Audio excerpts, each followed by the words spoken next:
So, Congressman, just to review, the government facilitated the environment leading to an imminent terrorist attack. Now they're using that threat to pressure you guys in the Congress to renew FISA, a power that they have already abused millions of times already. Congressman, do you and your colleagues understand that you're being played?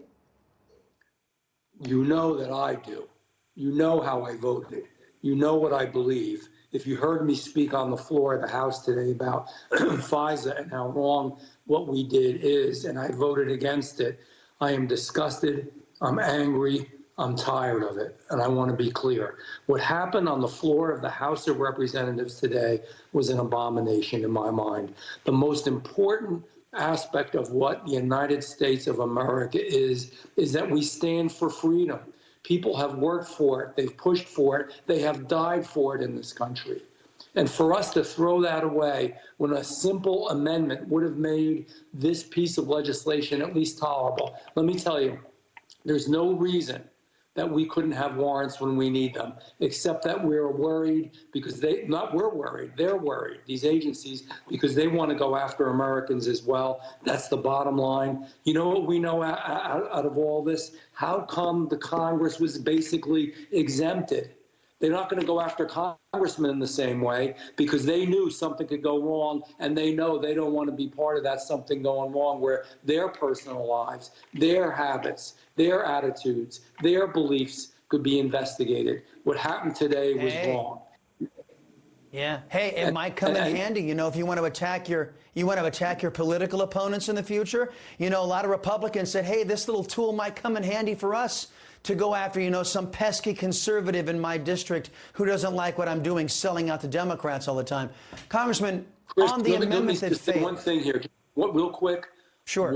Only 1.58% of all of these cases would have required a warrant under the good legislation that Jim Jordan put forward and that Andy Biggs. So it wasn't a big deal. We didn't need thousands of judges. It wouldn't have slowed the process down. We all want to go after the bad guys. But the bottom line is that this was the same promise that was made 5 years ago when it was renewed then. No problems, nothing to look at here, no worries. And look what happened. Millions of illegal inquiries into good Americans' lives. It's wrong, and we're going to keep fighting against it.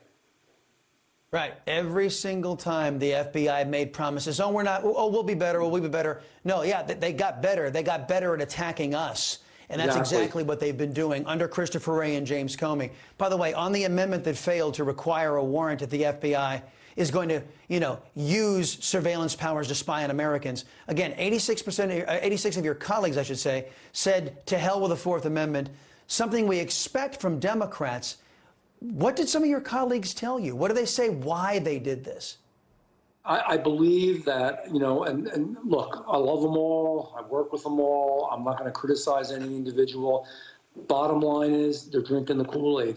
They believe, I think the majority of them believe, and they're just listening to intel too much, that if we didn't do this, we're going to just make ourselves way more vulnerable and the country would be under attack. That's not the case. There's even exceptions in the amendment and in the way that we wanted the law to be done. We worked on this real hard. I'm on the Judiciary Committee. That would have made exemptions if it was a matter of national security or any type of emergency. It's just not true. And you know what? The reason we're worried is because, you know, Christopher Wray, it's real rich. He's come before our committee many times in Judiciary. He comes forward and says, doesn't tell the truth. You've created the problem. This president's created the problem. This administration has created the problem. When they opened our borders up, we've got people on the terror watch list that have gotten through. We have hundreds of them now, and we only used to have a tiny handful. And we have a situation where there's dangerous issues here in the country because of their policies. So they want more money, and the money's going to be used to go after, very often, good people. It's the wrong thing.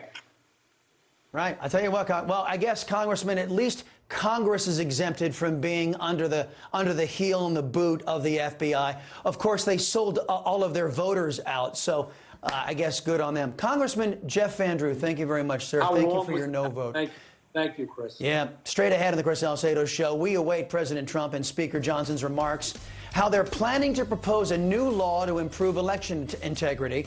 Plus, Arizona Senate candidate Kari Lake speaks out her full stance on abortion coming up. And later, one congressman doesn't mince his words when it comes to FBI Director Christopher Wray. We're going to play you the clip coming up on Newsmax.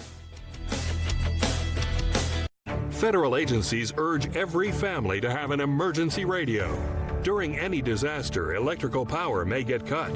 The emergency radio gives you the